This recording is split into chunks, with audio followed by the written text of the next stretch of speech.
জুল্যাং pant খুলে তার ক্ষতস্থান দেখার চেষ্টা করছিল। ঠিক তখন জঙ্গলের ঝোপ থেকে এক বিষাক্ত সাপ এসে তার পাছায় কামড় বসিয়ে দেয়।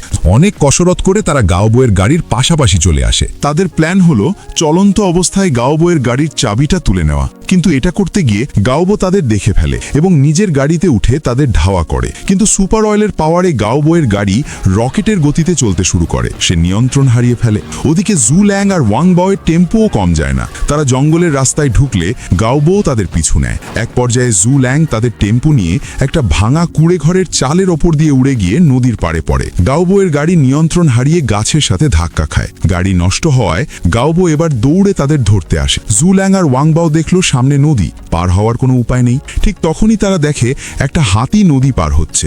তারা কোনো মতে হাতির পিঠে উঠে নদী পার হতে থাকে। গাওবো নদীর পাড়ে দাঁড়িয়ে রাগে চিৎকার করতে থাকে। সে তার পকেট থেকে একটা ছুরি বের করে ছুঁড়ে মারে। ছুরিটা গিয়ে লাগে হাতির গায়ে বাঁধা দড়িতে। হাতি ভয় পেয়ে নড়াচড়া শুরু করে আর জুল্যাং আর ওয়াংবাও ধপাস করে নদীতে পড়ে যায়। স্রোতের টানে তারা ভেসে যায় অনেক দূর। জ্ঞান ফেরার পর তারা দেখে তারা এক গভীর জঙ্গলে আটকা পড়েছে। জামা কাপড় ভেজা, শরীর ক্লান্ত, আর কোথায় আছে কেউ জানে না। জুল্যাংয়ের মেন্টাল ব্রেকডাউন হয়। সে রাগে তার ভাঙা ল্যাপটপটা আছাড় মেরে টুকরো টুকরো করে ফেলে। সে চিৎকার করতে থাকে, সব শেষ, আমার প্রজেক্ট, আমার ফিউচার সব শেষ। সে পাগলের মতো নিজের গায়ে আঘাত করতে থাকে। ওয়াংবাও তাকে শান্ত করার চেষ্টা করে, কিন্তু জুল্যাং শুনছে না। তখন ওয়াংবাও এক অদ্ভুত কাজ করে। সে এক লাথি মেরে জুল্যাংয়ের নড়বড়ে দাঁতটা ফেলে দেয়। জুল্যাং ব্যথায় কুঁকড়ে যায়, কিন্তু অদ্ভুতভাবে তার পাগলামিটা কমে যায়। সে শান্ত হয়ে বসে পড়ে।